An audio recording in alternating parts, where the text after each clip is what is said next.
That merchant vessel approaching your harbor isn't what it seems, and by the time you realize it, it's already too late. Pirates mastered the art of deception using 7 specific ship types that could fool anyone. But how did they transform innocent-looking vessels into instruments of terror? When most people think of pirate ships, they picture massive vessels with towering masts and dozens of cannons. Well, hate to break it to you, but real pirates were way smarter than that. The sloop was their secret weapon, and for good reason. These nimble little vessels could dart through water so shallow that bigger ships would scrape their bellies on the sand. Makes sense, right? While a heavy warship sat there like a beached whale, pirates and sloops zipped away into lagoons and hidden coves where nobody could follow. But here's the clever part. A sloop needed maybe 15 to 20 crew members compared to the 100 or more required for those fancy galleons. Fewer mouths to feed meant more treasure per pirate. And when you're sneaking up on unsuspecting merchant ships, having a small, quiet crew beats a floating army any day. The design itself was beautifully simple. 1 mast, 1 main sail, maybe a smaller sail up front. No complicated rigging that could tangle in battle. No fancy decorations screaming, "Look at me!" Just pure practical speed. When the wind died down and left other ships stranded, smart pirates pulled out their oars and kept moving. Try doing that with a 300-ton monster. Now, you might wonder about firepower. Sure, sloops typically carried only 4 to 8 cannons, nothing compared to a warship's arsenal. But pirates weren't looking for epic sea battles. They wanted to get close, get the gold, and get gone.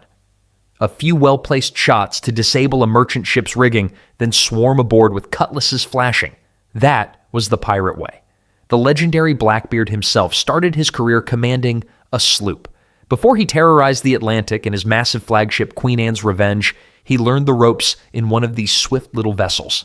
Smart move, considering he needed to master hit-and-run tactics before graduating to bigger prey. Then there's the practical side that nobody talks about. Sloops were dirt cheap to build and even easier to repair. Pirates weren't exactly sailing into friendly harbors for maintenance. When your mast snapped or your hull took damage, you needed something fixable with basic tools and whatever timber you could scavenge from a beach. The beauty of the sloop lay in its simplicity. No complex systems to break down. No specialized crew members whose death could cripple the ship. Just wind, water, and the kind of straightforward engineering that kept working even when everything else went wrong. But speed and stealth only got pirates so far. Eventually, the most successful crews needed something with more muscle. Vessels that could carry heavier weapons without sacrificing their edge. That's where another ship design caught their attention. One that balanced agility with serious raiding potential. Now here's where things get interesting. While sloops were zipping around like pirates' favorite sports cars, another ship design was quietly revolutionizing the game. Enter the schooner. A vessel that would make even the craftiest pirate captain do a double take. The schooner's secret weapon, 2 masts rigged with triangular fore and aft sails that could dance with changing winds like nobody's business. Makes sense, right? When you're chasing merchant ships or running from the Navy, you need something that won't leave you dead in the water when the wind shifts. The schooner delivered exactly that kind of reliability. But here's the funny part. Pirates didn't invent this beauty. English settlers developed schooners for the utterly mundane job of fishing. They just wanted to haul in cod and mackerel without breaking their backs. Little did they know they were creating the perfect raiding machine for every wannabe pirate captain dreaming of easy money. The real genius of the schooner became obvious once pirates got their hands on these vessels. Unlike sloops, which could barely handle a few small cannons without tipping over, schooners packed serious firepower while keeping their speed. We're talking about ships that could mount 8 to 12 guns and still outrun most merchant vessels. That's like having your cake and eating it too, except the cake shoots cannonballs. Then there's the tactical advantage that made schooners absolutely perfect for pirate warfare. These ships could sneak up on targets in both deep ocean waters and shallow coastal areas. A merchant captain might spot a schooner on the horizon and think, "Oh, just another fishing boat." By the time he realized those weren't nets hanging from the rigging, it was too late. The black flag was already flying, and his cargo was about to change hands rather forcibly. Well, pirates aren't exactly known for being slow learners. By the early 1700s, schooners had become the backbone of entire pirate fleets across the Caribbean. Smart captains would use them as scout ships, sending them ahead to locate fat merchant vessels before bringing in the heavy artillery. Others preferred schooners as their personal flagships, appreciating the perfect balance between speed, firepower, and crew requirements. And the weird part is how versatile these ships proved to be. A pirate could use the same schooner to chase down a Spanish treasure ship, raid a coastal plantation, and then disappear into shallow waters where bigger Navy ships couldn't follow. It was like having a Swiss Army knife that happened to float and shoot cannons. But schooners weren't the only ships offering pirates this kind of tactical flexibility. Another vessel type was about to prove that sometimes the best pirate ship is simply whatever you can steal from someone else. Now here's where things get interesting. Pirates discovered the perfect middle ground between speed and firepower with brigantines. These clever ships had two masts, but here's the twist. They mixed their sail setup like a maritime cocktail. The front mast carried square sails, while the back mast used a fore and aft sail. Sounds complicated? Well, it was genius. This combination gave pirates the best of both worlds. The power to catch trade winds on long chases, and the agility to dart around in tight coastal waters. Makes sense, right? But here's what made brigantines really dangerous for merchant captains. Pirates didn't usually build these ships from scratch. Why bother when perfectly good ones were already sailing around, loaded with cargo and practically begging to be stolen? Many merchant vessels were brigantines themselves, which meant pirates could upgrade their entire operation in one successful raid. Picture this scenario. A pirate crew in a tiny sloop spots a fat merchant brigantine. They attack, capture it, and suddenly they've got themselves a proper warship. The conversion was surprisingly simple. Strip out some cargo space, add more cannons, recruit the crew members who wanted to join up, and boom, instant pirate flagship. And the weird part is, this happened more often than you'd think. Merchant brigantines were like floating pirate recruitment centers. Half the crew might switch sides for a chance at easy money and adventure. The other half? Well, they either got marooned somewhere or became very reluctant pirates themselves. Then there's the firepower advantage. Unlike sloops that could barely carry a few small guns, brigantines had the size and stability for serious weaponry. Pirates could mount 10, 15, even 20 cannons without the ship falling apart in rough seas. That's enough firepower to make even naval patrol boats think twice about picking a fight. Let's not forget the psychological warfare aspect. When merchant sailors spotted a brigantine flying pirate colors, they knew they were facing a real threat. This wasn't some desperate crew in a leaky fishing boat. This was a professional pirate operation with the firepower to back up their demands. Some of history's most successful pirate captains made their fortunes commanding brigantines. Take Bartholomew Roberts, who terrorized the Atlantic trade routes. His brigantines could chase down merchant ships in open water, then duck into shallow harbors where bigger Navy ships couldn't follow. The beauty of brigantines lay in their versatility. Too fast for heavily armed galleons to catch, too powerful for smaller patrol boats to challenge. They were the Goldilocks of pirate ships, just right for almost any situation a pirate might face. But what happened when pirates got really ambitious? When they decided that even brigantines weren't impressive enough for their growing reputations? That's when they started eyeing the massive square-rigged ships that dominated the ocean highways. Now we're talking about the real heavy hitters, square-rigged ships. These weren't your typical pirate vessels, and honestly, most pirates couldn't handle them anyway.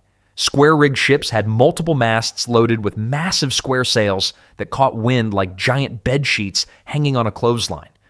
But here's the thing, they were floating powerhouses designed for one purpose, crossing oceans with serious firepower and cargo capacity.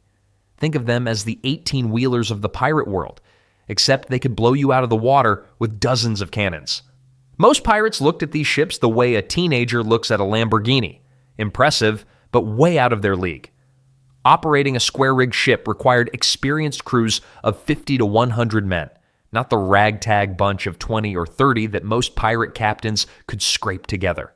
You needed sailors who actually knew what they were doing, not just guys who looked good with a cutlass.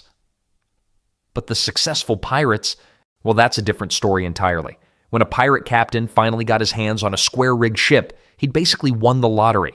These vessels could carry 30 to 60 cannons, enough firepower to take on merchant convoys or even challenge smaller naval vessels.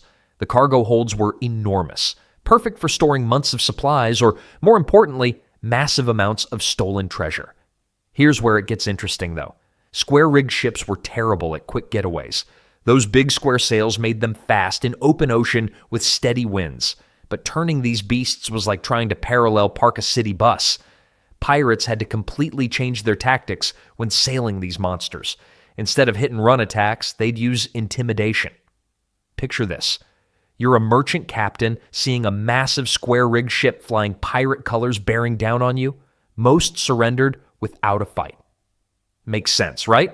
The maintenance costs were brutal, though. These ships ate through supplies like a teenager raids a refrigerator. Ropes, sails, food, water, gunpowder, everything had to be constantly replaced. Only the most successful pirate operations could afford to keep one running. Then there's the visibility problem. You can't exactly hide a three-masted giant from naval patrols. Every port knew when one was coming from miles away. Pirates sailing square-rigged ships lived dangerously, constantly hunted by every navy in the Caribbean and Atlantic. But the payoff? When these floating fortresses succeeded in capturing Spanish treasure fleets or major merchant convoys, the hauls were legendary. We're talking about enough gold and silver to buy entire islands. Of course, not every pirate dreamed of commanding such massive vessels. Some preferred ships that were specifically designed for hauling cargo with minimal crews. Vessels that were practically defenseless and perfect for quick, profitable raids. Well, here's where things get interesting. The Dutch had this brilliant idea in the 1600s. Why not build ships that could haul massive amounts of cargo with the smallest crew possible? Enter the fluyt, pronounced flute, though it made about as much music as a drowning cat when pirates came calling. These Dutch merchant vessels were basically floating warehouses with sails. Picture a pear-shaped ship that looked like someone had stretched it vertically and given it a serious case of middle age spread. The Dutch designers were absolutely obsessed with maximizing cargo space while minimizing costs. Clever? Absolutely. Pirate-proof? Not even close. The fluyt's wide, boxy bottom could store everything from spices to sugar, silk to silver coins. But here's the kicker. The Dutch deliberately kept these ships unarmed. Why waste money on cannons when you could fill that space with more profitable goods? Makes sense from a merchant's perspective, right? Well, pirates thought it made perfect sense too, just for entirely different reasons. Caribbean pirates practically licked their lips when they spotted a flute on the horizon. These ships moved about as fast as a pregnant whale, and their skeleton crews meant minimal resistance during boarding actions. It was like finding a bank vault with the door wide open and the guards taking a nap. But the real genius came after the capture. Pirates didn't usually keep fluyts as their primary attack vessels. They were far too slow for chasing down other ships or making quick escapes from Navy patrols. Instead, these converted cargo haulers became the perfect treasure ships. Think of them as floating storage units for stolen loot. Pirates would strip away all the fancy Dutch decorations, reinforce the holds, and use them as mobile bases for extended raiding campaigns. The massive cargo capacity meant they could stay at sea longer, carrying months' worth of supplies alongside their growing pile of stolen goods. Some pirate crews even used captured fluyts as makeshift hospitals or workshops for repairing other vessels. The irony wasn't lost on anyone. The Dutch had created the most efficient cargo ship of its era, only to watch pirates turn that efficiency against every other merchant in the Atlantic. By the late 1600s, fluyt hunting had become so common that some pirates specialized in nothing else. And here's the funny part. The Dutch kept building them exactly the same way, decade after decade. They'd rather risk losing ships to pirates than spend money on defensive armaments that cut into cargo space. That's dedication to profit margins, even if it meant regularly feeding the very pirates who terrorized their trade routes. Speaking of terrorizing trade routes, though, there was one type of ship that made every pirate's mouth water more than any fluyt ever could. Picture a floating castle made of wood, bristling with cannons, and stuffed with more gold than most kingdoms ever saw. That's what Spanish galleons were, massive towering ships that made every pirate's mouth water and palms sweat at the same time. These weren't just big ships. They were floating fortresses, some stretching over 150 feet long, with 4 towering decks stacked like wedding cakes. The Spanish built them for one purpose: hauling unimaginable wealth from the New World back to Europe. We're talking tons of silver from Potosi, chests of gold doubloons, and exotic goods worth more than entire pirate crews could spend in 10 lifetimes. But here's the thing about galleons. They were absolutely terrible at everything except carrying cargo and looking intimidating. Sure, they packed up to 60 cannons, but good luck turning those floating warehouses around in a fight. Their massive size made them slower than a Sunday sermon and about as nimble as a three-legged elephant. Most pirates knew better than to use galleons as their own ships. Why would you want something that moved like molasses and needed a crew of 300 just to sail properly? But attacking them? Well, that was a different story entirely. The trick wasn't overpowering these giants, it was outsmarting them. Smart pirates used their smaller, faster ships to dart around galleons like angry wasps. They'd hit the rudder, tangle the rigging, or simply wait for the right wind conditions when those massive square sails became more of a handicap than an advantage. Then there were the legendary raids that made pirate history. When a crew actually managed to take a galleon, the haul was beyond ridiculous. Francis Drake's capture of the Cacafuego in 1579 netted enough silver to fund England's navy for months. Makes sense, right? One successful galleon raid could set up a pirate crew for life. The Spanish tried everything to protect their treasure ships. They sailed in convoys, hired escort vessels, and even disguised some galleons as regular merchant ships. But pirates always found ways to get creative. Some posed as friendly ships in distress, others waited in hidden coves along known shipping routes, and a few bold captains even followed the treasure fleets for weeks, picking off stragglers. The irony? These ships were built to be impregnable, yet their very success made them the most hunted vessels on the seas. Every pirate captain dreamed of that one big score, that legendary galleon packed with enough treasure to retire in luxury. But while galleons were the ultimate prize, they weren't the ultimate challenge for pirates. That honor belonged to ships specifically designed to hunt pirates down.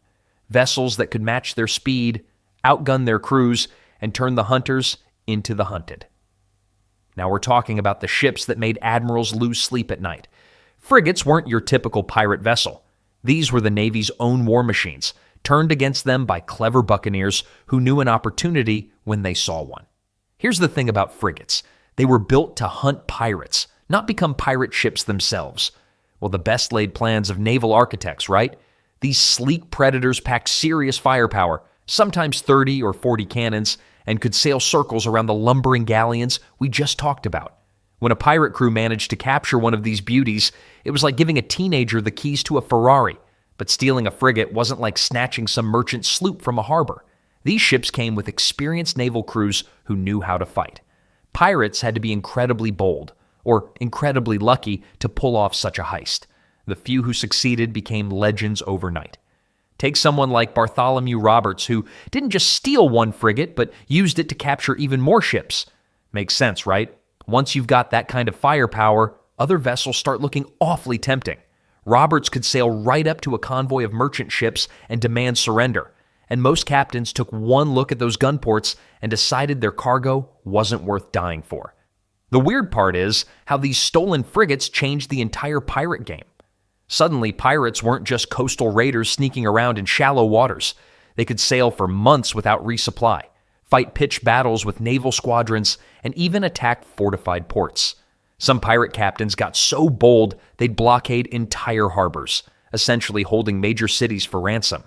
Local navies found themselves in the embarrassing position of being outgunned by criminals using their own ship designs. Imagine explaining that to your admiral.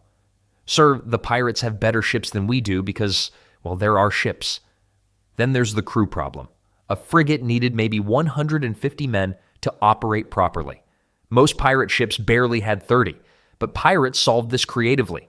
They'd recruit from captured vessels, sometimes doubling their numbers overnight.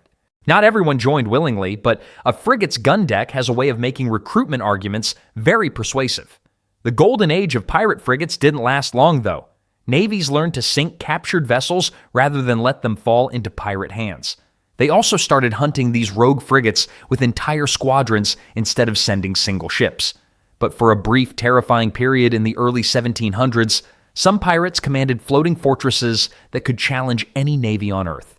They ruled shipping lanes like maritime kings, and their stolen frigates were the iron thrones from which they surveyed their watery kingdoms.